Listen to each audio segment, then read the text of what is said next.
not Coda Frost. All right, everyone ready? Oh, yeah. Snapdragons. Snappies. Snappies. Starfall. A new one. This time. Oh! It's playable. Yeah, no, that's still sweet. Welcome back, Crackle Addicts. I'm Lupinefiasco. This is Daily Fab Gameplay, and as per tradition, I am giving you my tournament report for the Road to Nationals 2025 Week 3. This was a doubleheader for me, playing on Saturday at Forgotten Path Games in Vacaville, California, and playing at Hobby Quest on Sunday, that was in Elk Grove, California. Happy to report that I was able to take down the entire Vacaville RTN, coming in first out of 56 players, and coming into the top 8 at Hobby Quest on Sunday out of 32. So I'll be giving you the breakdown for how those events went. As per usual, I recorded recaps after each game as much as I could. There were some games that went to time and I didn't have an opportunity to step outside and take 2 minutes to record my thoughts. So we've got some clumps in there. But for the most part, I do have recaps of all of the games. I brought Aurora Shooting Star to both events. I've been playing this deck for a while. You all know that I love the hero. Brought her last week and finished in the top 8 at Final Cut and was able to put up what I think was a much better performance this weekend. And excited to share my thoughts on the deck. Excited to share some final thoughts on the weekend. You'll get that at the end of the video, up until, we'll give you a breakdown of Forgotten Path, give you the Forgotten Path recaps, give you the Hobby Quest meta, and then Hobby Quest recaps, and finally closing thoughts. So let's just get right into it. Forgotten Path had 56 players, wild event. I think this is the biggest Tier 2 event that I've been to, not including any Battle Hardens. This was massive. We had players from all over NorCal. There was one other competing RTN. It was Draft. Forgotten Path with CC. I think a lot of players preferred to make the longer trip to get out and play some Classic Constructed. Here's the meta breakdown for the event. Zen and Ira coming in at 6 heroes apiece. New coming in at 5. Arachne Marionette, Viserai, Cindra, and Aurora at 4, and then a handful of 2s, 3s, and 1s to finish out the event. I've got conversion rates for the top 8. Our top 8 featured 2 Auroras, that was a 50% conversion, 1 Victor at 50% conversion, 1 Prism at 50% conversion, 1 of the Arachnes made it in for a 25% conversion rate, 1 of the Cindras for 25%, a New at 20% conversion, and only 1 Ira for a 16% conversion rate. I was really excited, sort of nervous coming into this RTN, feeling a lot of pressure after last weekend, where I got knocked out of top 8 by Prism. I felt like she was kind of a dark horse. I wasn't expecting the matchup. I didn't know how to play against it, but I was able to get some Prism reps earlier in the week, playing against Ruined Shadows, who knocked me out of top 8, and felt much more comfortable about Prism. I mean, I've been playing Aurora for months. I feel like I know the deck inside and out, but these events always make me nervous because there's no telling what deck is going to spike and just take me out. Flesh and Blood is a game of variance. There are no 100% matchups. There is always a chance that the matchup that you feel completely favored in is just suddenly going to high roll, and you're going to low roll, and you're going to lose, and that is what's going to take you out of contention for top 8. So I felt very nervous going into this one. I felt like I had a bit of a chip on my shoulder coming out of Final Cut. Was able to take it down, and let's watch little recaps, my thoughts about how all of those games went. What's up, everyone? It's Lupinefiasco. We're at Forgotten Path Games out in Vacaville, California, playing a little Aurora Shooting Star at today's Road to Nationals.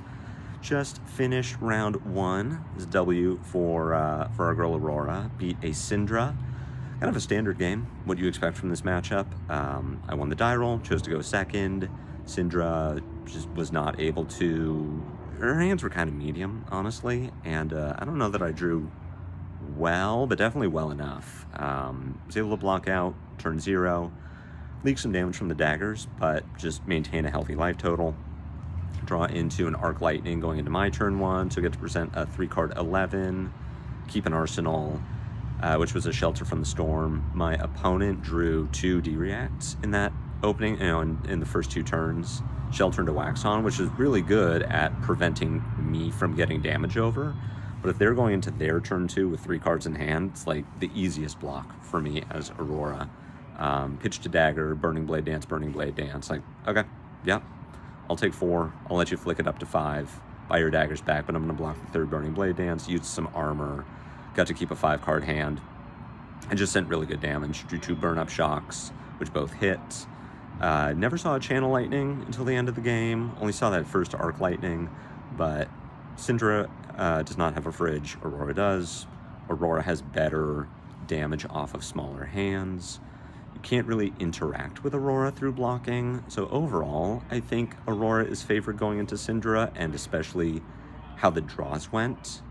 It just felt very favored for me. My opponent never drew any 1 costs, so I think the Vest we used for blocks with just a single Stains counter on it, and that was used to buy back both daggers after only sending 2 Draconic Links, but my opponent never saw Art of Dragon Fire, Breaking Point, Art of Dragon Scale, Hunt the Hunted, Take the Tempo. Nothing that I really had to block. I was always just blocking to prevent Mask until I got to keep a, I think it was a 5-card 20, and was up enough on life. I'm like, cool, have your draw. I don't care. I'm going to present lethal, and just did that consecutively. So going into round 2 in the winner's bracket, let's give a little information about the event here. We've got, I think it's 54 people. It's a massive event.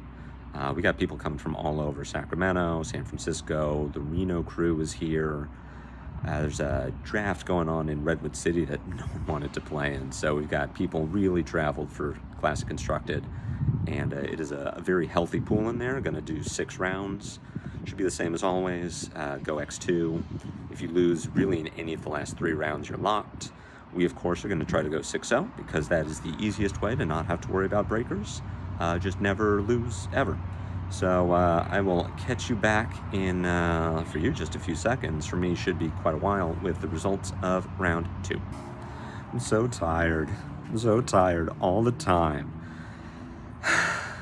Just finished round 5. I wanted to come out and report my progress to all of you. Really meant to. Finished round 1 super quick. Had plenty of time. Round 2, CYB new, goes to time. Round 3, Victor, who decided correctly that fatiguing me was the best line, goes to time. Round 4, played against Ira, which you'd think 2 aggro decks, fast matchup. Bunch of D-reacts, some really tight plays. I think I punted a little, but just really tanking a few times. My opponent and I both were, so just so much time. Just finished round 5. Another Ira game, but we finished in 20 minutes, so I'm all good. So I play an aggro deck. I want to finish my games in 25 minutes. Why do all these mid-range decks keep taking me to time? So I will try to impart my memory about some of these games. It's a little shaky, to be honest with you. CYB new was really tight. This was against one of my locals, which I felt, it's always bad killing your locals, but Gem is what Gem is. My CYB new plan is just gas. They play CYBs, they play some Chi, sometimes they can't block the snatches or the burn-up shocks. So we just go. And for the most part, that paid off. I just had a string of bad luck fueled by my opponent just playing the matchup well. My first Channel Lightning Valley only stayed out for a turn. I had to play it to dodge Surgical Extraction and just did not find a Lightning card to pitch to keep it alive. The card I drew from the Channel Lightning was, I think, like Arcanic Shockwave. It was Burn Up Shock, which I arsenaled, and the next card off the top of my deck was a current funnel that I would have been able to pitch to Aurora. So we almost got there and then just didn't. My opponent banished another Channel Lightning. I think I had to pitch the 3rd one. They, at one point in the game, drew 5 cards by mistake and looked at them, which put them in a position where the rules say that I then look at their hand and decide what card I want them to put on top or bottom of their deck, and they had 2 CYBs, and so I chose a red one, which kept them off of the life gain for most of the game, and I think that was correct. The hand was 2 blues, yellow CYB, red CYB, eradicate, and I think the CYB was correct, but maybe it wasn't. I was setting up an Arc Lightning turn, so maybe they would have been more incentivized to block with the hand that I gave them. In any case, towards the end of the game, I'm just making mistakes left and right. I arsenal a Sigil of Suffering instead of a Lightning Surge, and my opponent had no Command and Conquers left, so I knew I was not going to get punished by a Leave No Witnesses, which I could have just blocked from hand. I then followed that by playing a Lightning Attack, pitching 2D reacts to Aurora to make an embodiment, one of which was Sigil of Suffering, the other was Shelter from the Storm. I ordered them in such a way that I would draw the Sigil second, which then put me in a spot where my opponent has a single Leave No Witnesses, no resources, no Tunic, no cards in hand to pitch to AB, and I have 2 shelters, one of which should be Sigil of Suffering, and my opponent's at 1, which should have lost me the game. It didn't, because my opponent thought that I had the Sigil in hand and so chose to arsenal the Leave No Witnesses rather than play it out. So me misplaying caused them to misplay, which kept me alive long enough to push lethal damage through their hand of non-blocks. Truly wild game. So we're 2-0 going into round 3 against Victor. Terrible matchup for Aurora. A lot needs to break my way for me to win, and a lot did break my way. I did not lose my first 2 trounces, which means that Victor didn't win, which keeps Victor off of gold and off of card draw, might, vigor, etc. They drew their Visit Goldmane estate at times where they needed to pitch to my Arc Lightnings, and so they were not playing the cast homes. They were pitching them, which in theory means that they're going to draw them later, but in practice means that they aren't pushing damage over the course of the game. They block with 2 pummels. The 3rd pummel is towards the bottom of the deck. At some point, they swapped to Fatiguing Me, which was the correct play, and I did not bring my Flicker Wisp into the matchup, and so my end state here is like, I hope I get there before you do, before I just run out of cards in deck, and on my last turn of the game, I managed to get there with a late Channel Lightning Valley draw that found the last 0 for 4 in my deck that can push lethal damage. It was a wild game. So we win, we go 3-0, but I am just beat. I haven't been able to record. I haven't been able to take many breaks. I haven't been eating as much as I like to, so I'm a little burnt going into round 4 against Ira. And I think it just showed the mental fatigue. A series of not misplays necessarily, but sloppy play. So I brought 3 sink belows into the Ira. I was expecting them to be on AB1. They were on AB0, and I immediately find Sigil CLV, what would have been Sigil CLV, but I'm playing the sink belows. My opponent just draws like trash, terrible hand, and so they're blocking out, which great for me. I have tempo. At the same time, I'm just rotting with these sink belows. One set of my arsenal for like 3 turns, because for me to play it would be to lose value. I'm like blocking Kodachi for 2 with a sink below, which I just don't want to do. But what that means is I'm not setting up big, powerful 5-card hands with split damage that my opponent can't deal with. I'm playing 4-card Arc Lightnings or 4-card Burn-Up Shocks, and my opponent's finding all the D-Reacts, so we just aren't pushing the damage that we need. The biggest value loss was I just snapped a Snatch for kind of no reason, and my opponent had the Wax on. It was a really bad play, which then cost me later in the game when I needed the snaps to fix an Arc Lightning turn that should have presented lethal, or at least put my opponent low enough that the last Burn-Up Shock in my deck would kill them on their turn. So that was really bad. Just really sloppy play on my part. Ended up being a close game, but for how bad my opponent drew, for how they pitched 2 dual threats in the first 3 turns of the game, I really should have been very ahead and just wasn't. My deck was a little uncooperative. I don't think I drew a single Electrostatic Discharge, so it was just very hard for me to convert 4-card hands when I had tempo, but I definitely could have played it better. So 3-1 going into round 5. This is a 6-round event, so 4-0 would have been locked. I had to fight for my win-in, which we did get there against another Ira. Correctly predicted, because these 2 Iras play in roughly the same play group, that they would be AB0. They were.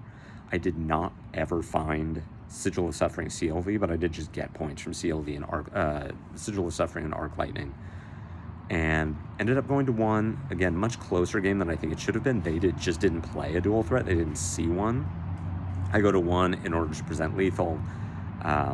They had just hit me with a sensor. They called Burn Up Shock, and I had the Channel Lightning Valley. So it was like, had they called Channel Lightning Valley, I could have pitched it to either Aurora or to Grasp of the Arknight. My opponent's 3 and has AB 0, so the Rune Chant is relevant, but we did manage to get there without it.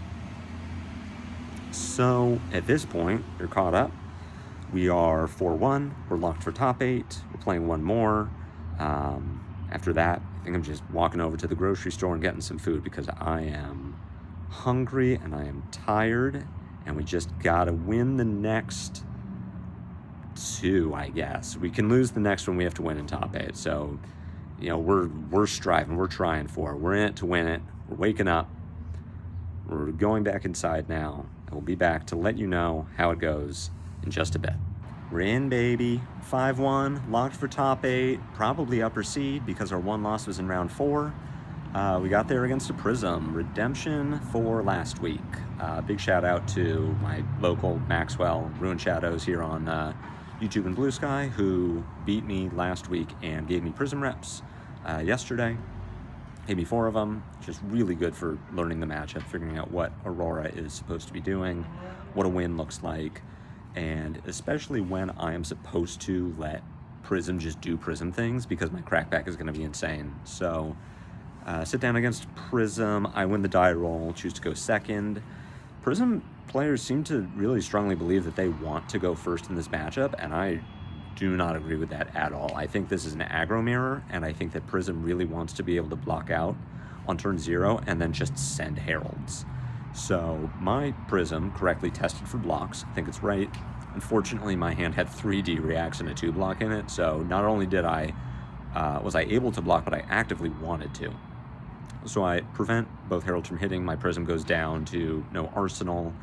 My crackback is, I think, 9 damage. Like, it isn't insane. It's just kind of putting me up on tempo. I do get to play, I do get to arsenal a Scar for a Scar and make an embodiment. Prism plays their turn, gets a card into Soul because my hand just doesn't really block. So I let the damage go through. Prism ends up taking an intellect penalty just because they didn't have a second herald to play, and got Figment of Erudition, but was not going to flip it because they could not use the ability and didn't want me to just kill it. So I take some damage, send a 5-card hand, which sets up Channel Lightning Valley, put my opponent down to 9, and then draw into Arc Lightning with Flittering Charge in Arsenal, Flittering in hand, Shelter from the Storm, and Lightning Press. My opponent throws red Herald of Triumph. I just give all of my armor and a D-react from hand. My opponent aggressively halos to put a second Herald into Soul to flip Erudition and attack with it, which I think was the correct play. The problem is I have Balance of Justice, so I get to draw a card to replace the Shelter that I just used for blocks. My turn is insane. Prism ends up taking an intellect penalty, and then I just kill them with a 6-card Arc Lightning, Channel Lightning hand. I mean, it was insane. I think I high rolled pretty well. I don't know that Prism really had an out besides just playing more defensively, but anytime you are blocking in an aggro mirror and you aren't about to die, you're probably behind. So it just kind of worked out that, like, I drew the nuts and then had the reps in the matchup to know how to use them and say, okay, well, my hand has 2/2 blocks and a Lightning Press. You're at 9. Yeah, just do your thing. Like, I've got the life to lose, and Balance is going to get me a card, and I'm just going to blow you up. And it was good to recognize that, even though I think the correct way to play that matchup is to starve Prism on Soul. When your hands don't line up for it, just say, okay, yeah, send me the bill. And the bill went unpaid. So we're 5-1. We're going into top 8. I will learn very soon what my seed is, who I am playing against. I mean, we're looking for 3 of the next 3, but if I can win 1 of the next 1, lock myself for nationals, see how it goes, and you'll be the first to know. All right, y'all, this one's on me. I have been a bad content creator here, but I gotta tell you, when you keep winning out in the top 8 cut, it's hard to find time to record. So made it home. We won. secured the bag, gold foil, arcane lantern. Finally, it's been a drought, but we got the shiny cardboard. 8-1 with Aurora for the day. We'll try to break down my top 8 matches as much as I can remember, but the theme of all of them was AB0, which means that Channel Lightning Valley plus Sigil of Suffering is very good. So top 8 was against Cindra. I was the 2nd seed playing against the 7th seed Cindra. I chose to go 2nd. It was a very close game. For as much as the theme of top 8 was Channel Lightning Valley, I just did not draw one in this game. I drew 3 Sigil of Sufferings all clumped together and got value from all of them, but they just weren't drawing me cards. I think my Cindra opponent drew better than I did and played the game very well. I had not played against Art of Dragon Scale, and so I just didn't know that it can destroy Snapdragon Scalers. I got hit 1 for 5. It was Draconic, and I thought, yeah, I'll put a -1 counter on my Grasp of the Arknight. That's how this gets 7 points of value. And then he just destroyed Snapdragon Scalers, and it was like, oh, yeah, that does work. I just didn't realize that, but yeah, very good card. I would not have been able to block the Art of Dragon Scale easily, so I don't feel like it was the wrong call to just let it hit, but it was definitely something I should have thought about. And thankfully, I never got punished by not having snaps. Like, I never needed them to make a non-functional turn work, but I did almost immediately draw into Gone in a Flash plus Electrostatic Discharge, and that would have just been a really good turn. Snaps would have been 4 points of value, so great line from my opponent, but he just couldn't quite get there. Did take me to 1. Again, just not drawing the Channel Lightning Valleys. My Arc Lightnings were fine. They were never great. Specifically trying not to Arsenal against Cindra because of Breaking Point, and managed to win, but I do feel like the game could have been a lot better for me. It's something I need to work on. I feel favored against Cindra with Aurora, but it can still be tough. So, win, top 8. I'm now qualified for Nationals, so definitely secured what I was going for, moving into the semifinals against my Metal Fab Tokens teammate, who was playing Arachne Marionette.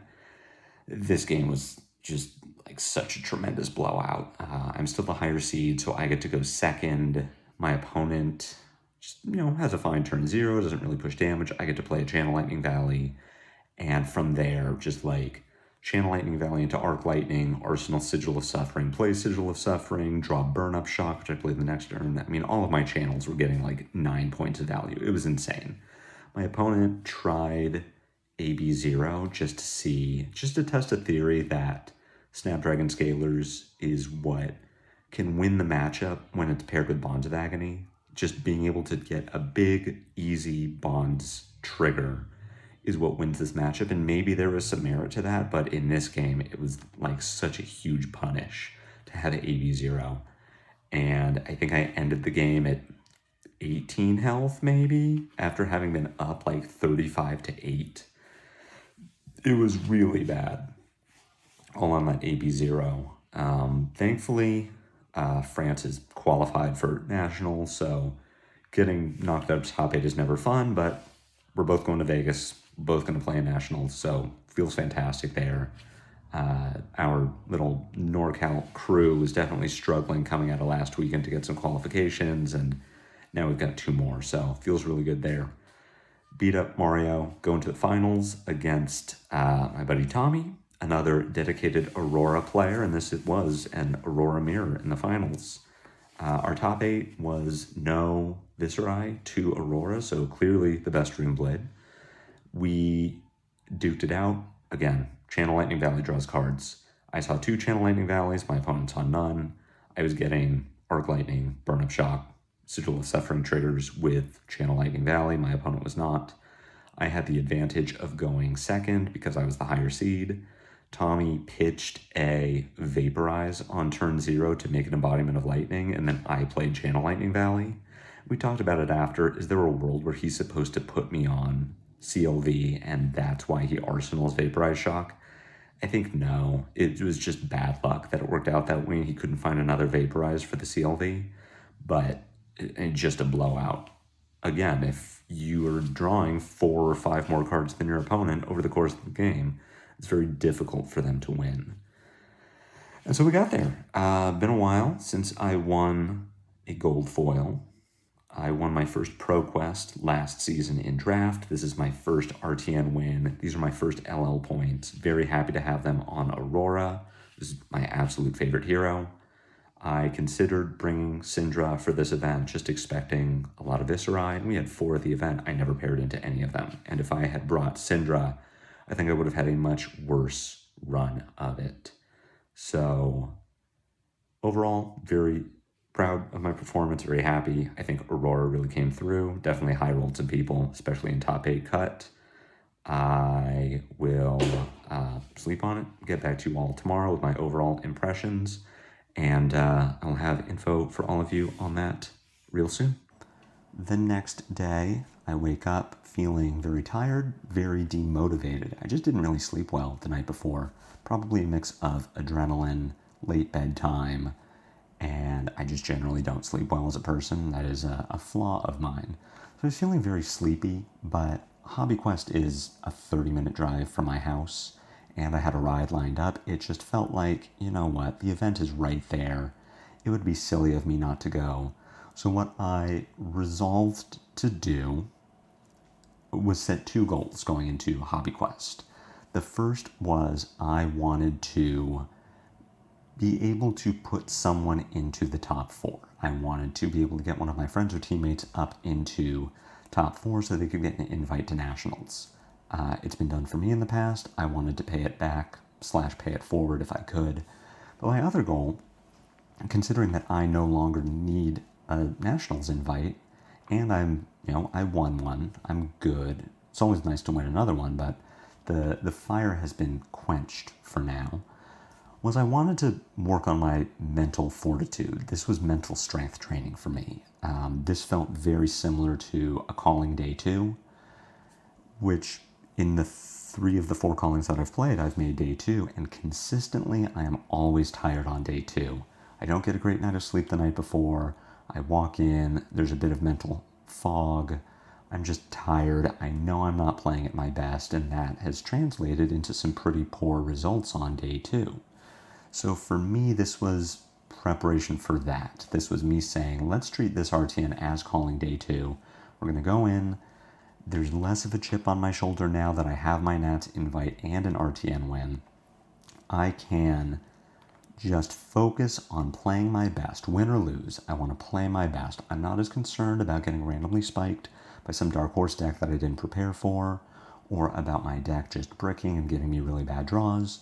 I want to just play as well as I can, try to rally, and practice the feeling of sort of bolstering my confidence and bolstering my resolve when I am physically fatigued, mentally fatigued, not fatigued in flesh and blood. And I feel like I did just that. I was very proud of my showing at Hobby Quest, and I've got some recaps for you now, when you can follow my progress through Swiss up into the top 8.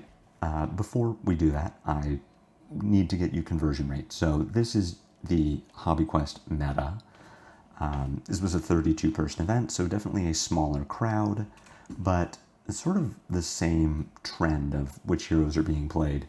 We had New and Aurora coming in at 4 apiece, Visceri, Ira, and Cindra coming in at 3 apiece, 2 Arachne Marionettes, and then 1 of each other hero. As far as top 8 conversion, we had Azalea, our 1 of Azalea make it into top 8 with a 100% conversion. Our 1 of Prism make it in with a 100% conversion. We had 2 of the 3 Cindras make it in at a 66% top 8 conversion. 1 of the 3 Visceris came in at a 33% conversion. 1 of the 3 Iras made it at a 33% conversion. And then 1 each of Aurora and New made it in, so a 25% conversion for both heroes. Now we'll get into the recaps. What up, y'all? We're here at Hobby Quest out in Elk Grove, California for our next Classic Constructed Road to Nationals. Won yesterday, running it back with the girl Aurora, and we're 2-0 so far. Things are going really well. Round 1, paired against New. This was CYB New. I knew this going in. My CYB plan is to completely disrespect it and just play very tight, aggressive turns. and paid off. My opponent unfortunately drew the not CYB half of their deck before the CYB half, so a lot of suboptimal blocking, leaking damage, leaking arcane. I had really strong starts. Had a CLV Sigil line up really well, CLV Arc Lightning, Burn Up Shock, getting cards, and then prompting on hits. My opponent eventually sees the CYBs and they're all clumped, so that is a no blocking turn. And we just get there, one with, I think, 35 health left and plenty of deck left in deck. Just bad luck. That's the problem with CYB new, is sometimes you draw the wrong half of the deck first, and you want that even spread, and when you're not getting it, you know, things go really bad. Round 2, pair against local Patrick Requejo, only run very noob, on Ira. This one, I lost the die roll, had to go first, and I didn't really win so much as Patrick lost. I just had a really, number of suboptimal turns, never really went above rate. Only one dual threat for 3, had to sink another one. Meanwhile, I am doing really good Arc Lightning turns, 2 Gone in a Flash combos with Electrostatic Discharge, getting in for, effectively 11 off of 2 cards. First was done with Snapdragon, second was done with Arc Lightning. It's kind of just the way the game went. He took me to 3, so it was a really close game based on life total. I had no armor left, but managed to pull it out with a 5-card Arc Lightning, and Patrick had, a handful of reds, so end up getting there 2-0. It's going to be 5 rounds today, 32 players, and I'll be back in just a minute with more of round 3. Got 2 to report for you. We are 3-1 currently, won our 3rd match, so locked for top 8, and then lost the 4th one. 3rd game was against Florian. I never feel advantaged in this matchup, but I continue to win, and my Florians tell me that they feel disadvantaged, so I guess we'll take it. Really, my opponent's deck let them down. They didn't decompose until like turn 8, just because they never drew root bounds, plow unders, fellings.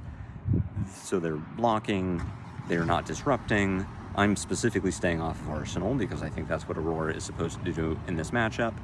If my opponent goes down to 1 card in hand, nothing in Arsenal, or card in Arsenal, no cards in hand, sure, I can Arsenal something, but I'm playing around plow unders and CNCs and just converting damage every turn, which my deck really enabled me to do with some really good draws.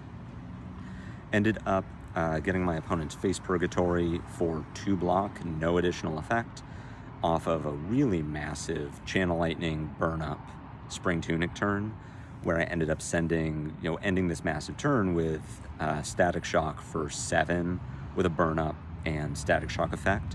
My opponent had to give me 7 or else take 12.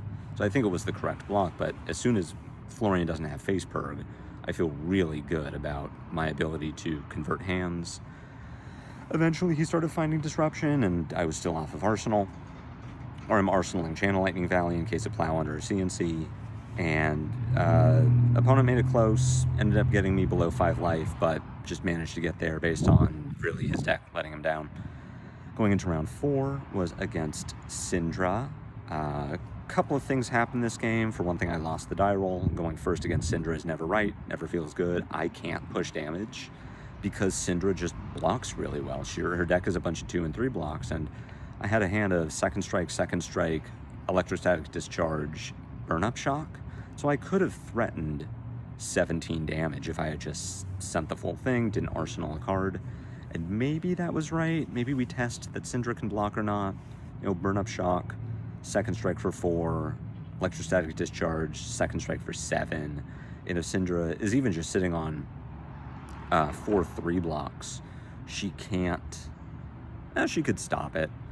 And then I don't have an Arsenal, and Cindra just draws up, so it felt like the wrong call. I played a second strike, let Cindra filter, pitch 2 cards, make an embodiment Arsenal to Burn Up Shock, which hit the next turn, but my opponent had some wax-ons that got value. Basically what it came down to was I set myself up for Sigil of Suffering and Arsenal and then draw Channel Lightning Valley, and I never drew the Channel Lightning. And meanwhile, Cindra's just doing Cindra things, drawing really good hands. I don't think she ever started with a dagger. I think she always had an actual Draconic starter.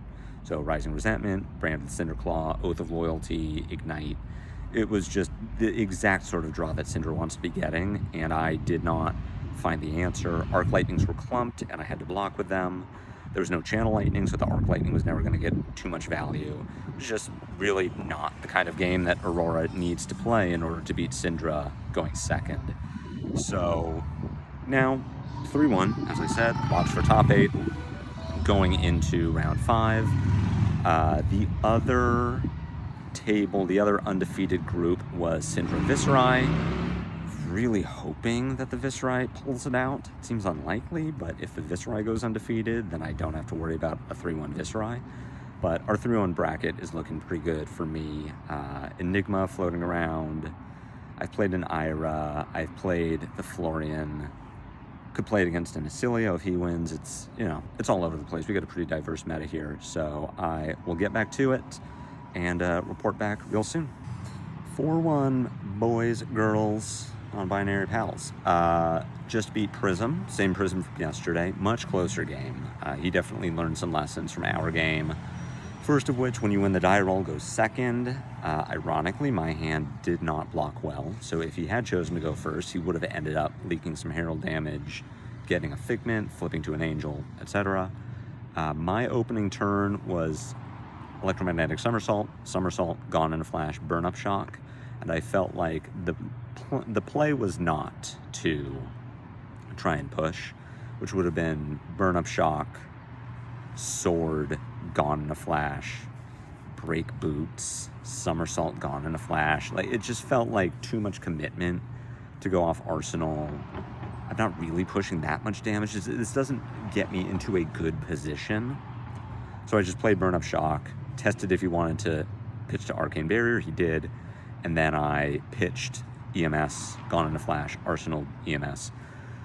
Made the defensive play, which ended up being good, was able to keep Prism off of Soul. I drew some good defense reactions early, but it was the sort of thing where I'm being so defensive that I am starving the Soul, but I'm not doing damage back. Like, I broke my embodiment to send second strike for 3, and then arsenal a D-react. It's just very weird lines where eventually I draw into 5-card Arc Lightning. It did not feel like I was in a good position to let Prism start getting Soul, but it was more like I need to just make something happen. So I have the balance of justice, and my Prism correctly remembers that if he goes for Herald of Erudition flip, attack with Soraya, draw 2 cards, I'm going to have a 6-card hand and probably just blow him up. So Halos for Figment of Protection, flips, makes 2 Spectral Shields. I have a 5-card Arc Lightning. I'm able to clear the board, get a little tempo back, and from there we're just playing hand to hand. I was able to take the game with a lucky Channel Lightning Valley play that drew into a Lightning Press that I get to put into Arsenal, so that on my next hand I can 2-card block a Herald for 7 with just Entwine Lightning, play Lightning Press, give the Entwine 7 power, pop the Herald, and then send Entwine for 4, discharge, Lightning Surge for 7, take tempo, and completely just run the game from there. But I mean, it was a really close one, and I felt like with just a bit of better draws from Prism, he could have gotten there. Like, my deck just did Aurora things, but it didn't do them very well. I drew 3 Channel Lightning Valleys in the same hand. After breaking Balance of Justice, the hand was 3 Channel Lightning Valleys, Scar for a Scar, gone in a flash, and I do like Scar, gone, snaps, Channel Lightning, bounce, gone in a flash, pitch Channel Lightning to Aurora, gone in a flash, play Channel Lightning, pick up, gone, play, gone. So it's like a 5-card 16. It isn't bad. I get to keep Channel Lightning out. It's just a really weird hand. But we got there. We're 4-1. I believe I will be 3rd seed because there were 2 undefeateds at this event, and they would be 1st and 2nd seed, and then I am the best of the, others, so I should be 3rd seed. Definitely upper seed. My plan for top seeding is get a Rainbow Foil Fang, because that's the last one I need for my set, and then if I end up pairing against somebody that I know who needs an invite, maybe I just, we'll see how it goes. But if I could get another black envelope today, it'd be pretty cool. We love our shiny cardboard here on the channel. So I will be back in just a few seconds to let you know how top 8 cut went for me. I was meaning to record a recap for the top 8 game. I was the 3rd seed, as I thought I would be, paired against my buddy Nick at the 6th seed on his Azalea.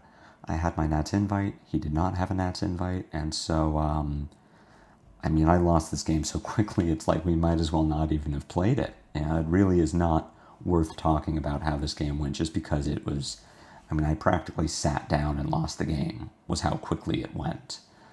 It was a great event. Was really happy to see Nick get his Nats invite. Love the guy, excited to be in Vegas with him. This is my second Nationals in a row that I'll be going to. Really proud to have made it. Overall, just really proud of the weekend that I had. Taking down a 56-person RTN felt like I won a battle hardened. And consistently top 8ing. This was my third top 8 of the season. It's my 6th top 8 in a row at Tier 2 events. Feels like I'm doing everything right. I know I was really down on myself last weekend for losing to what I consider to be a Dark Horse hero. I don't know that Prism is really that fringe anymore. She seems to have found a really good spot in the meta as being an anti-aggro deck that can win the aggro mirrors while also having a plan against the more grindier, fatiguey mid-range decks. But it did feel like I didn't prepare for that matchup, and I was disappointed that I was not able to take it down, and I practiced that over the week, got some Prism reps, and they all paid off in both events as I was able to take down Prism in Swiss to make it into the top 8 of each event. And felt like, especially at Hobby Quest, Prism won the thing. She made it to the finals and beat Azalea. I felt like, well, if my bracket had gone a little differently, maybe I beat Azalea in top 8. Top 4 would have been Viserai, and I was the lower seed. I feel like, well, I'm at a disadvantage there, but maybe I can make it through. Maybe we can high roll Vis. If I'm able to get through Vis and I get to Prism in the finals, well, that feels like I can probably win that one too. So overall, just felt like I prepared better for this event, rallied after last weekend, got my reps in, got some high-value practice with Team Metal Fab tokens and some of my locals, and that paid off in both events. Again, same kind of weakness though. The Ira that I lost to on Saturday was a direct result of not getting Ira reps. And thankfully, the one loss was able to propel me into wins against Ira on Saturday and Sunday, but it is on the one hand punishing. Like, I did the same thing again, didn't practice for this matchup, and then lost the matchup. But on the other hand, the practice is working, right? I lost to a Prism, got Prism reps, beat Prism. Lost to an Ira, that was an Ira rep, and then beat 2 more Iras. So it's like, I'm doing the thing, I'm learning from the mistakes, I'm getting the reps and the practice over the course of the week, and that's paying off at the events themselves. Also extremely gratifying that Aurora is crushing it. This deck feels really, really good, especially in a post-Viserai world. I know some people are going to be asking, hey, can you post the deck? I've got a deck tech coming up for you tomorrow, where I'm going to run through the list that I brought. I'll update the Patreon list as well. If you want to subscribe to Patreon, it will already be updated by the time you're seeing this, and you'll get the deck, you'll get the matchup guide, everything that I brought this last weekend. And just really happy with the results. It was a great weekend. I felt like I met my goal on both days. Overall high-level goal of getting high-level Aurora reps in preparation for Pro Tour London. And then I met each individual goal. Saturday, the goal was to get those high-level reps, top 8 again, qualify for nationals, and then bonus, we even won the thing. Sunday, different goal, but I succeeded in both counts, which was to lose to a friend in top 8, get them their Nats qualification, and also just play through the day mentally fatigued, and 4-1 in Swiss, followed by top 8, like, great, we did it. If I can 4-1 every day, calling day 2, calling top 8 is perfectly good with me for the moment. PTI is definitely next on my to-do list. So there isn't really much to say. The nice thing about winning is that it's the reflection kind of accomplished itself, right? You don't have any embarrassing losses to look back on and say, hey, that was a stupid mistake, I could have fixed it.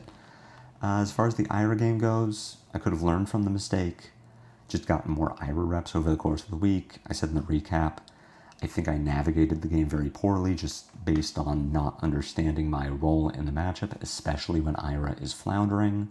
So that's something that I could do better, just reinforcing the lesson from last week. But then seeing the payoff, seeing I prepped for the meta decks, I beat the meta decks. Or if I lost to the meta deck, it was that the situation was just kind of doomed. Like, I understood how I needed to try and get myself out of the situation, and it just didn't work out. And sometimes that's going to happen. So I do have the potential to play one more event next weekend, this coming Saturday. It's about a 2-hour drive from my place. I'm not sure if I'm going to make it.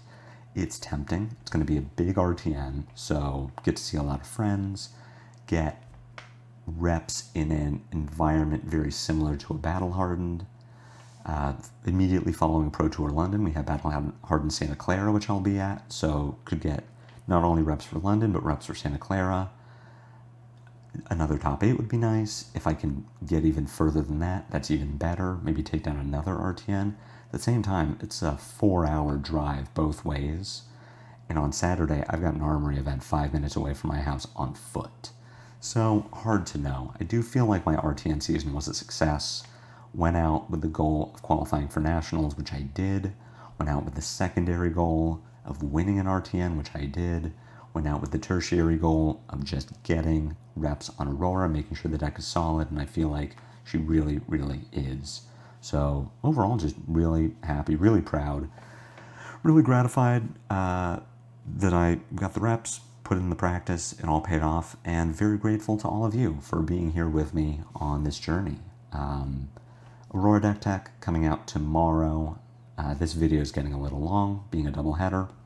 I don't want to keep you all here for the rest of your day. I wanted to give Aurora her space to breathe in her own separate video. We've got one more Cindra game coming out after that, and then we will be pivoting over to Phi gameplay, which I know some of you are very, very excited about. Just a new deck, change of pace, and I'll have more thoughts on Cindra at the end of that video, Phi later on. So very exciting things coming up on the channel. If I do end up playing the RTN on Saturday, I'll let you know how that goes. Otherwise, I've got plenty of gameplay to review, and more of the same, almost kind of daily content that you know and love. So thank you all so much for listening to me talk. Thank you for being here. Truly appreciate it. Until the next time I see you on Daily Fab Gameplay, take care.